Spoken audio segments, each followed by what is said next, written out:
ambassadors, ladies and gentlemen, distinguished guests, friends of philosophy, friends of cinema, friends of Spain. I'm going to do a short introduction of the work of Luis Buñuel and of these three movies we are having today. They are amazing movies. And actually we had a start last Saturday with a wonderful introduction with the documentary Generación about the so-called Generación del 27, generation of 27, that was considered the silver period of Spanish culture. And that was very important because it was about Buñuel, but also about Dalí, about Lorca, and I'm going to focus the image of Buñuel, the position of Buñuel in Spanish culture in time, to try to frame him. So, this is a dream came true for me, as they already said, but I need to also give thanks to the same people that was mentioned here, and especially to the president of the association, Lucho, to Anna, thank you very much, director of the festival, Slajan, that is not here today, is in Cannes, but also was helping us throughout the year with all these meetings with ideas. The 14, if I understood well, workers of the festival, and Ambassador José Luis Lozano, that when he came, he supported to continue with this project, and he made it through. Then, day by day, the work of General Hidachi in the embassy was absolutely necessary to make it through, and as all the times, Vladimir Andelov, the director of Cinematheque, we are always together working, and we are very grateful to be here again. And actually, we are going to have another interesting thing related to Buñuel in a few months. We managed to succeed with the translation of the autobiography of Buñuel, El Último Suspiro, that is going to be available in Macedonian language in very few months. So, let me introduce this. Let's start talking about Buñuel. It's an amazing figure. It's very difficult to grasp a genius of such a creativity, of such a complexity, with so many contradictions. So the title of this was like position of Luis Buñuel in Spanish culture, the history of cinema in Spain. And I try to at least approach it through two ideas. The first one would be his situation in time. Let's use the phrasing of Spanish philosopher Ortega y Gasset, that was very famous in the 20s. He was born 9th of May of 1833, but for us is the philosopher, the main Spanish philosopher. And he used to say, he's often quoted just half of the quote, I am me, myself, and my circumstance. Well, obviously to place Buñuel, to frame him in this Ortegian perspective, he is son of his time. He is son of his time more than son of his parents. This is the idea of Ortega. But very often is forgotten the second part of the quote. Ortega said, I am me and my circumstance, and if I do not save my circumstance, my situation, I will not be saved. This is the very strong Ortegian idea. So what were the circumstances of Luis Buñuel? The same as many others in Spain, in Europe, in the world, in that very difficult period, very creative, but very violent period of 20th century. I'm going to mention a few. Revolution, war, divided Spain between tradition and revolution, where religious and political elements fought with great violence. Social changes, political extremism, civil war, exile.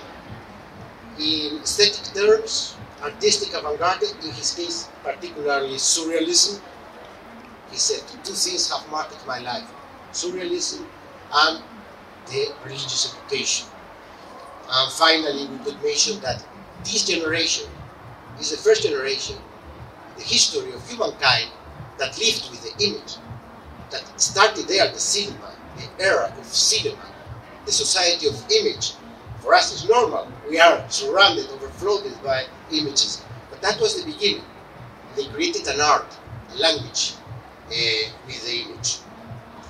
The second idea with which I would like to approach Luis Buñuel is to frame him in the history of Spanish cinema. He's a universal filmmaker. He's a very typical Spanish filmmaker for some of his obsessions, but he's universal. But how could we frame him in the history of Spanish cinema? One of the professors that best explored the history of Spanish cinema, Professor Santos Unzunegui, tries to establish a stylistic typology of our cinema, highlighting that the most characteristic feature of Spanish cinema is to have carried out a crossbreeding between international trends and our own cultural typical forms.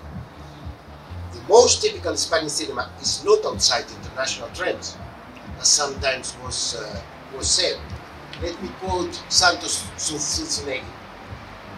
The richest vein of Spanish cinema has to do precisely with the way in which certain filmmakers and films assimilate, adapt, transform, and revitalize aesthetic forms typical of our culture, such as Cinematheque, typical farces of plays, very short plays from the 18th centuries,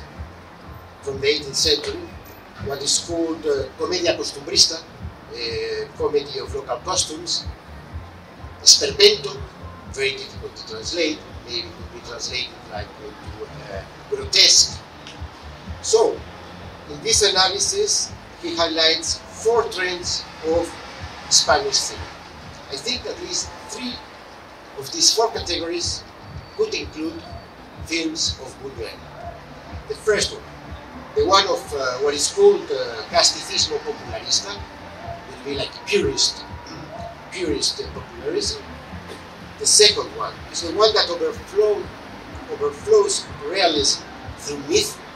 Here, Las Urdes, Land Without Bread, the second film, is a good example, would be a good example.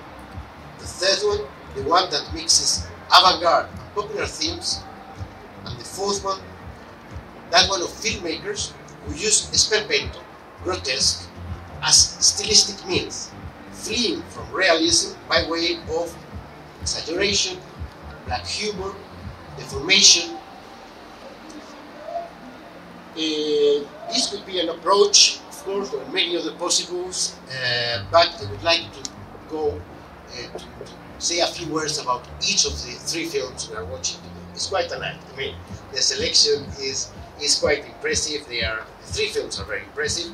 Andalusian Dog is the first movie of surrealist cinema, and probably the most important one. It's a unique film. If someone there is lucky enough to see this film for the first time, I think I would recommend that he or she doesn't try to make much sense of the images.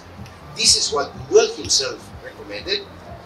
He believed, when many scholars were studying that what the symbol means, this other symbol, all these Freudian that they try to explain these dreams like with this trauma wide according to the Freudian schema. He said no, they don't have any meaning except the meaning the viewer, the spectator, wants to give them. So his surrealist technique was about surprise. He said, I do not analyze. We surrealists allow ourselves to be invaded by images. Buñuel once said something very interesting related to this. He said the first movies we see are our dreams.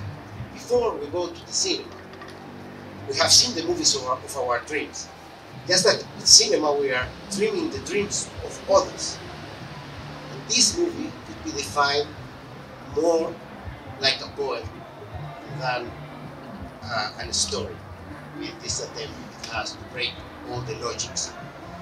Also, Octavio Paz said that surrealism is born from this difference between reality and desire.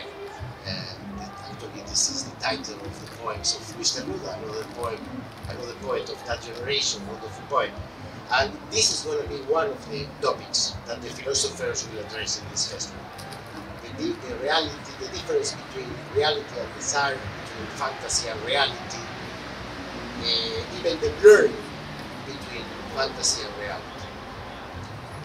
The second film is going to be Las Urbes, right? Tierra sin pan, Land Without Bread. This film, I think, was already introduced very well through the ambassador saying what was the social problem, the political problem of this film. Many accused Buñuel of giving an image of a poor Spain, but my thesis would be to approach this film that this is not a documentary. Many understood it as a documentary, but the problem of this region was already studied before through a commission, a medical commission with Gregorio Marañón, was one of our best intellectuals. Already was recorded the region by a French anthropologist. So the images were not new.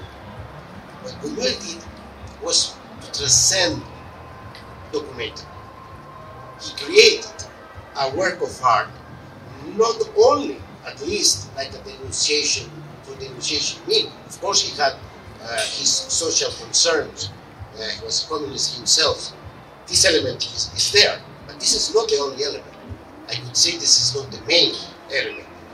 He also did the same with Los Olvidados in Mexico, and that was in a big city. And he does the same with all the social classes.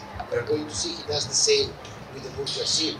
So this is about the human condition, not only about a region, but he uses this realism in order to transcend it.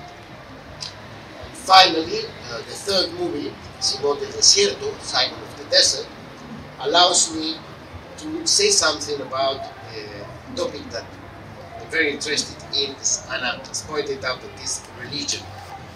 And the relation between Buñuel and religion was a very special one. With his furious atheism and anti-clericalism, the theme of religion nevertheless pervades all Buñuel works, all of them. And Anna, that is Wittgensteinian like me, will follow me when I recall Wittgenstein when he said that I'm not a religious person, but I cannot help to see all the problems from a religious point of view.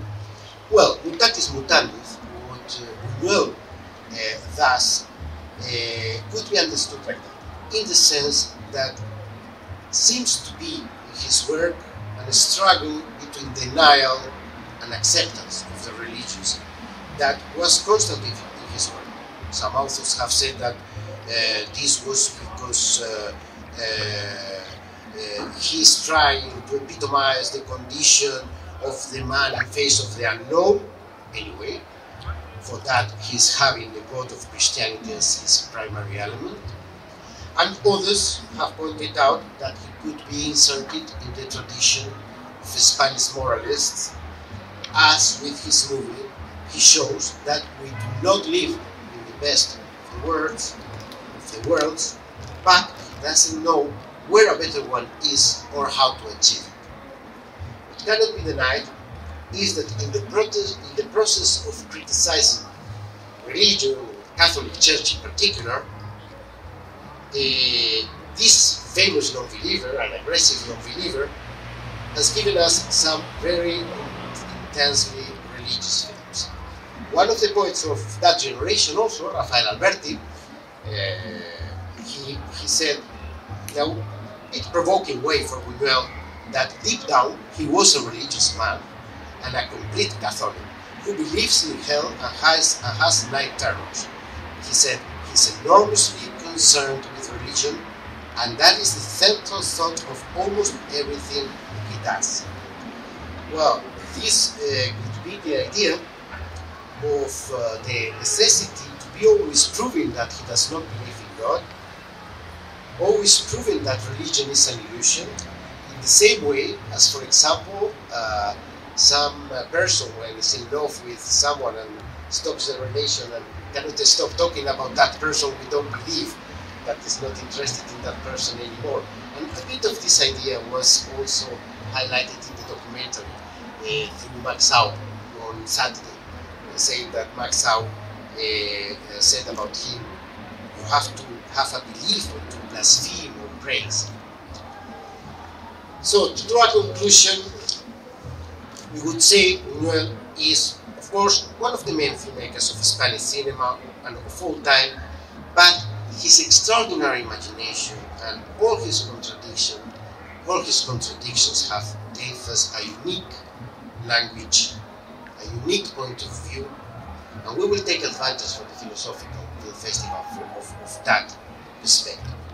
Jean Epstein, that was his first master in Paris, said that the cinema is a machine for dreaming, and his disciple was one of the most perfect examples of that. His rich universe will allow us to discuss about a variety of topics of philosophical interest. Some of them were mentioned already: social topics, religious topics, psychological topics, and topics of existential and metaphysics. So I think we are very lucky to have these experts, these professors that are going to talk together with the films in the following days. And I think we should let's enjoy. Let's get started. Vive la Gotha.